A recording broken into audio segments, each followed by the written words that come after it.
It's been 2 days since the return of Geylang Serai Bazaar, but not all vendors have the appetite to set up shop. 20% of the units there remain empty. Organisers are citing greater competition from other bazaars, while vendors say that the high costs are turning some of them away. Tan Se-hui with this report.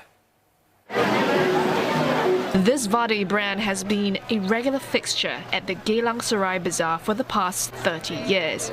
And this year, one of its biggest challenges was the high bids needed to secure a space. Like now you see the same spot, probably about 6 to 8 years ago, I was only paying about maybe 8,000, 10,000 maximum. But now we are paying about close to 18,000. He says this could be one reason why there are empty pockets. So as you can see from this area, right, this whole stretch is one of the hottest area. Stalls get...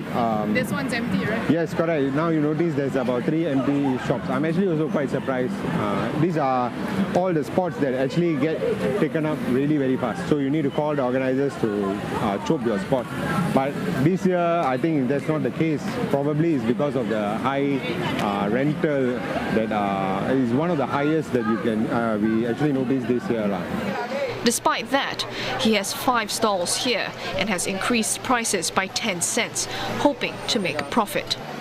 The bazaar is generally buzzing with life, but if you look at certain segments of the bazaar, it's completely empty. And that's because nearly 200 units have still not been taken up by vendors. And organizers say that it's because after the pandemic, most vendors have pivoted to home-based businesses. And there's also stiff competition from at least 10 other Ramadan bazaars. And so organizers say they've come up with a new plan to attract vendors as they intend to fill up all of the remaining units. Instead of paying rent, some businesses who cannot afford the capital outlay can give a percentage of their sales to the organizers. We still offer the GTO free rent revenue for bigger companies as well, but with our terms and conditions where we take a percentage of the sales proceed, which is called the GTO. For instance, like for every $10 sale, we take $2 or $3 range, depending on the value of the shop space. Organisers say cost of setting up the bazaar have come up to nearly $2.5 million.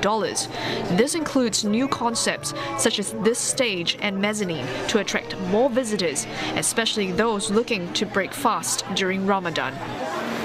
And for the first time, these feathered and furry creatures.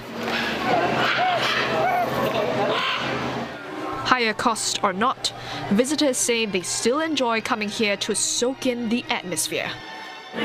For the price, compared to previous years, I think there is an increase, but still affordable for me. Yeah, it feels new because in past years we didn't really have this much seating.